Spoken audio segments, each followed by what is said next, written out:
Mon frigo ne fait plus de froid, voyons ce qui se cache à l'intérieur. Des bouteilles et encore des bouteilles. À l'arrière, on trouve le compresseur. Je perce le tuyau de charge relié au carter. Seulement un bar de pression. Pour un frigo R600A, ça ne paraît pas beaucoup.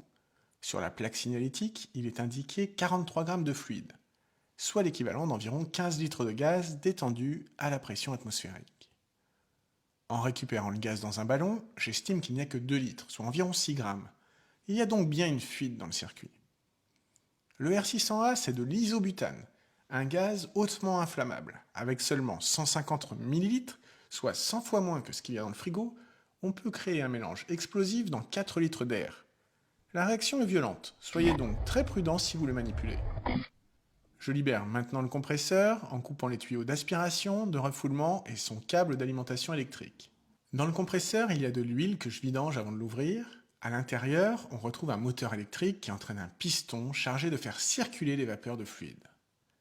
La grille noire à l'arrière du frigo, c'est le condenseur. Elle est reliée à un cigare rempli de billes déshydratantes et de filtres. Puis à un tout petit tuyau. C'est le capillaire qui sert de détendeur. Regardons maintenant ce qu'il a dans le ventre.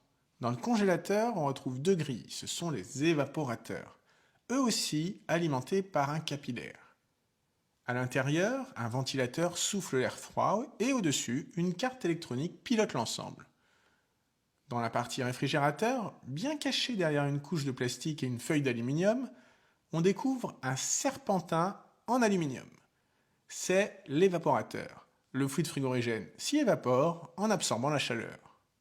Mais le tuyau en cuivre qui alimente cet évaporateur est complètement oxydé.